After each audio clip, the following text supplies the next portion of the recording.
దేవుని నామమునకు మహిమ కలుగునుగాక. ఈ పునరుద్ధాన దినమున మీకందరికీ వందనాలు తెలియచేస్తున్నాను. ఎలా ఉన్నారండి? అందరూ బాగున్నారా? ప్రతిరోజు మీ కొరకు మేము ప్రార్థన చేస్తున్నాం. మా కొరకు, మా పరిచర్యల కొరకు మీరు కూడా ప్రార్థించవలసిందిగా ప్రభు పేరట మీకు తెలియచేస్తున్నాం. ప్రతిరోజు మీ కామెంట్ల రూపంలో మీ ప్రోత్సాహాన్ని మాకు తెలియచేస్తున్న మీకందరికీ నా నిండు వందనాలు తెలియచేస్తున్నాను. అందరూ కూడా కుటుంబ సమేతంగా ఆరాధనకు వెళ్తున్నారా? దేవుని ఆరాధించే భాగ్యము ఆయన మనకు అనుగ్రహిస్తున్నారు.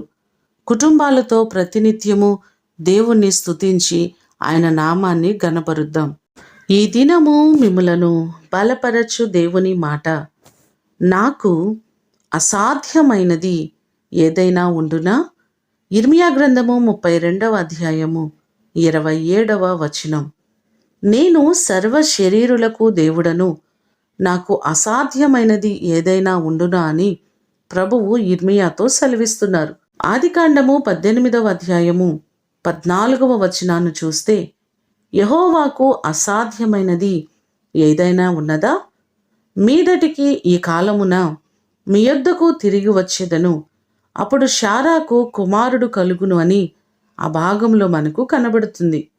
నిజంగా మన దేవునికి అసాధ్యమైనది ఏదియూ లేదు. జరగదు అనుకున్న ప్రతి కార్యమును జరిగించే గొప్ప దేవుడాయన, సర్వశక్తిమంతుడు, సజీవుడైన దేవుడు. ఆయనకు మీ జీవితంలో ఏదియూ అసాధ్యము కాదు. ఏ సమస్యల కొరకు బాధపడుతున్నారో చాలామంది కుటుంబాలలో ఉద్యోగముల కొరకు ఆలోచన కలిగి ఉన్నారు. పిల్లలు లేక బాధపడుతున్న వారు ఎంతోమంది ఉన్నారు. ఎన్నో అవమానాలలో నలిగిపోతున్న వారు కనబడుతున్నారు. కానీ మన దేవుని చెంతకు వచ్చి ఆయన సన్నిధిలో ప్రార్థించినట్లయితే దేవుడు ప్రతి కార్యమును చేయగలిగిన సమర్థుడు. అసాధ్యములైన కార్యములను దేవుడు సాధ్యము చేసి మీ సమస్యలన్నిటి నుంచి విడిపించి ఆయన మిమ్మును ఆశీర్వదించునుగాక. ప్రార్థన చేసుకుందాం. పరిశుద్ధుడైన తండ్రి, మీ పాదములకు వందనాలు, స్తోత్రాలు ప్రభువా. నీ కృపచేత ఈ దినము మీరు చేసిన వాగ్దానము కొరకు వందనాలు. మీకు అసాధ్యమైనటువంటిది ఏదియూ లేదు ప్రభువా. సమస్తమును సాధ్యపరచగలిగిన వారు మీరే. నీ కృపచేత మా ప్రియులెల్లరినీ జ్ఞాపకం చేసుకోండి. వారి జీవితంలో ఆగిపోయిన ప్రతి కార్యమును మీరు జరిగేటట్లుగా చేయండి. ఎంతోమంది పిల్లల కొరకు బాధపడుతున్న వారు ఉన్నారయ్యా. వారి జీవితంలో గొప్ప కార్యాన్ని మీరు జరిగించండి. ప్రతి వారికి మీరు మేలు చేయండి. శారా గర్భమును తెరిచి ఇస్సాకును అనుగ్రహించినట్లుగా పిల్లలు లేక బాధపడుతున్న వారు ఉన్నారు.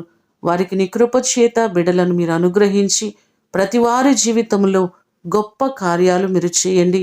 ఉద్యోగములు లేని వారికి ఉద్యోగములు దయచేయండి. ప్రతి వారిని మీరు దీవించండి. నీ కృపలో బలపరచమని యేసు అతి ఘనమైన నామమున అడిగి వేడుకొని పొందియున్నాము తండ్రి. ఆమేన్. దేవుడు మిమ్ములను దీవించునుగాక.